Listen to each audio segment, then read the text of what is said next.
சங்கீதம் 4:3. நான் கர்த்தரை நோக்கி கூப்பிடுகையில் அவர் கேட்பார். ஹல்லேலூயா. இயேசு கிறிஸ்துவின் நாமத்தினாலே உங்களுக்கு வாழ்த்துகள். நம்முடைய தேவன் கூப்பிடும் பொழுது கேட்கிற ஒரு தேவனாய் இருக்கிறார்.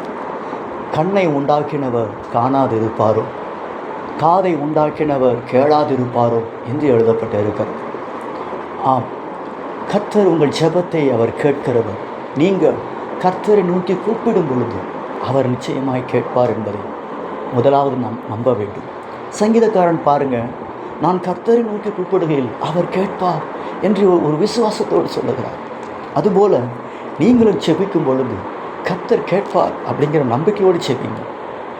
மெய்யாகவே கர்த்தர் கேட்கிறார். தன்னுடைய வாழ்க்கையில் 2 முறை கர்த்தரை நோக்கி ஒரு மனிதன் கூப்பிட்டான். அந்த 2 முறையும் கர்த்தர் அவனுக்கு உதவி செய்தார் என்று நியாயாதிபதிகள் புஸ்தகத்தில் நாம் வாசிக்கிறோம்.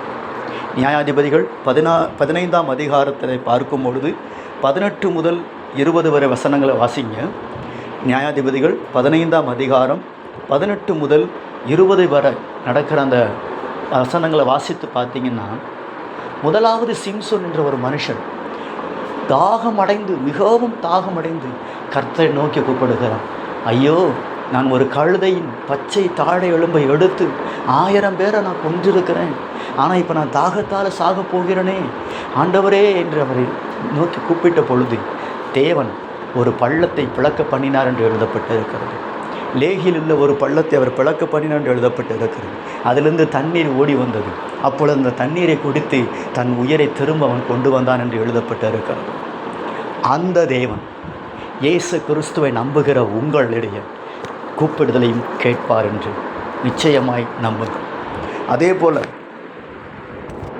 நியாயாதிபதிகள் 16ஆவது அதிகாரம் 28ஆம் வசனத்திலிருந்து நீங்கள் 30ஆம் வசனம் வரை வாசித்து பார்த்தீங்கன்னா, கடைசியாக சாகும் தருவாயில் கர்த்தரை நோக்கி கூப்பிடுகிறார்.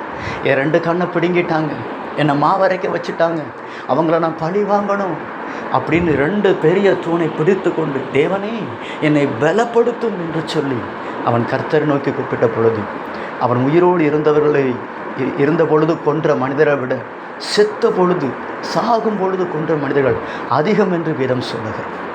பெரிய காரியத்தை கர்த்தர் அவனுக்கு அவசியம். பிரியமானவர்களே, இந்த நாளிலும் தன் வாழ்க்கையில், தன் வாழ்நாளில் 2 முறை தான் கர்த்தர் நோக்கி கூப்பிட்டான் சிம்சோன். அவனுடைய ஜெபத்தை கேட்ட தேவன் இன்றும் உயிரோடு இருக்கிறார். அவனுக்காக தண்ணீரை உண்டாக்கின, தண்ணீரை ஓடி வர செய்த தேவன் உயிரோடு இருக்கிறார். அவனை பலப்படுத்தும் தேவன் இன்றும் உயிரோடு இருக்கிறார். இயேசு கிறிஸ்துவை நம்பி இருக்கிற உங்கள் கூப்பிடுதலையும் உங்கள் தேவனாகிய கர்த்தர் நிச்சயமாய் கேட்பார். இயேசு கிறிஸ்துவின் இரத்தத்தின் மூலமாய் நீதிமானாக்கப்பட்ட உங்கள் ஜெபத்தை அவர் நிச்சயமாய் கேட்டிருக்கிறார், பதில் கொடுப்பார். நிச்சயமாக அது நடக்கும். இயேசுவின் நாமத்தில் உங்களுக்கு வாழ்த்துக்கள். ஆமென்.